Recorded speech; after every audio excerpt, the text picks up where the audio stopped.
Film अभिनेता और निर्देशक मनोज कुमार यानी कि भारत कुमार अब हमारे बीच नहीं रहे। 87 साल की उम्र में उनका निधन हुआ।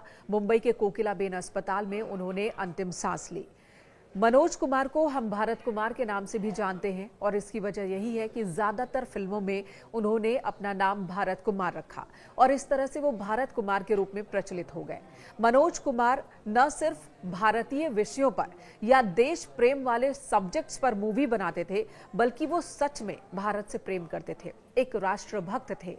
कैसे, ये मैं आपको बताऊंगी। उससे पहले आपको बता दूं कि दादा साहेब फाल्के पुरस्कार से सम्मानित किए गए मनोज कुमार, पद्मश्री से सम्मानित किए मनोज कुमार, पद्मश्री से भी नवाजे गए मनोज कुमार। अपने जीवन काल में अनेकों सम्मान उन्होंने हासिल किया और इस सम्मान के पीछे की कहानी भी बहुत बड़ी बड़ी है। इमरजेंसी के दौरान किस तरह से मनोज कुमार को संकट का सामना करना पड़ा था। इमरजेंसी का विरोध करने पर इंदिरा गांधी से नजदीकी संबंध होने के बावजूद उन पर कई तरह की परेशानियां खड़ी की गई। ये तमाम बातें मैं आपको बताऊंगी, लेकिन उससे पहले आपको बता दूं कि मनोज कुमार का असली नाम मनोज कुमार भी नहीं था। मनोज कुमार का असली नाम हरिकिशन गिरी गोस्वामी था और उनका जन्म हुआ था एबटाबाद में, जो कि बाद में पाकिस्तान का हिस्सा बन गया। बंटवारे का दर्द भी झेला था मनोज कुमार और उनके परिवार ने। जब बंटवारा हुआ तो उसके बाद मनोज कुमार के परिवार ने दिल्ली को चुना और वो दिल्ली आ गए। दिल्ली में मनोज कुमार की पढ़ाई लिखाई हुई। बचपन से ही उन्हें फिल्म देखने का शौक था, अभिनय का भी शौक था। अशोक कुमार उनके फेवरेट हीरो थे। जब वो बड़े हुए तो वो थिएटर से जुड़ गए।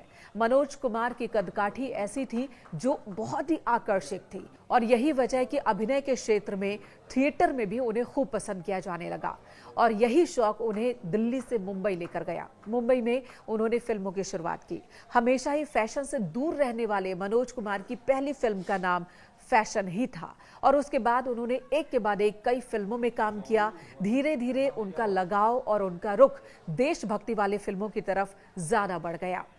अपनी फिल्मों को लेकर एक बात वो साफ तौर पर कहा करते थे कि उन्हें अपनी फिल्मों में गंदगी नहीं चाहिए, वल्गैरिटी नहीं चाहिए। ऐसी फिल्म चाहिए जिसे परिवार के साथ सभी लोग देख सके और जिससे समाज को कुछ संदेश जाए और इसी बात पर वो अंत तक अडिग रहे। इसी तरह की फिल्मों का उन्होंने निर्माण किया। रोटी कपड़ा मकान हो, सन्यासी हो, उपकार जैसी फिल्में दी उन्होंने और उनके ऊपर फिल्माए गए कई गाने आज भी जब देशभक्ति के कार्यक्रम होते हैं तो गाए जाते हैं, सुनाए जाते हैं, सुने जाते हैं। और इस तरह से मनोज कुमार, जो कि असल में हरिकिशन गिरी गोस्वामी थे, वो भारत कुमार हो गए। रही बात इमरजेंसी वाली, तो वो आपको बता देती हूँ उसके पीछे की कहानी क्या है। दरअसल इमरजेंसी का दौर था, मनोज कुमार ने इसका विरोध किया। नतीजा क्या हुआ? उस वक्त इंदिरा गांधी प्रधानमंत्री थी, उनसे मनोज कुमार के संबंध बहुत बेहतर थे। बावजूद इसके मनोज कुमार को इमरजेंसी का विरोध करना महंगा पड़ गया।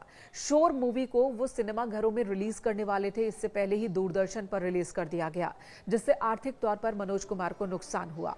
ये फिल्म काफी सुपरहिट रही थी, लेकिन आर्थिक तौर पर मनोज कुमार को शुरू में इससे परेशानी जरूर उठानी पड़ी, नुकसान उठाना पड़ा।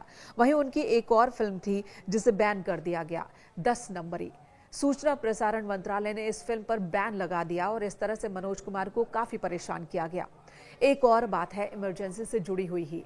इमरजेंसी पर एक डॉक्यूमेंट्री बनानी थी। अमृता प्रीतम ने उस डॉक्यूमेंट्री को लिखा था और मनोज कुमार को उसके निर्देशन का ऑफर दिया गया।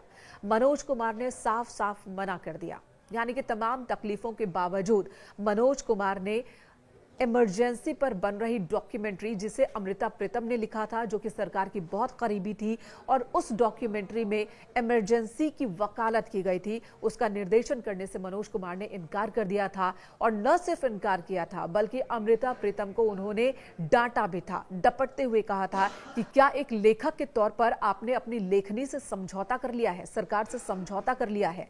उनकी डांट का असर यह हुआ कि अमृता प्रीतम ने मनोज कुमार से रिक्वेस्ट की कि वो डॉक्यूमेंट्री की कॉपी फाड़कर फेंक दे और काम ना करे। तो कुछ इस तरह की जीवन शैली रही मनोज कुमार की। आखिर तक उन्होंने अपनी इस छवि को बरकरार रखा। मनोज कुमार अब हमारे बीच नहीं है। जाहिर सी बात है, पूरे बॉलीवुड में शोक की लहर है।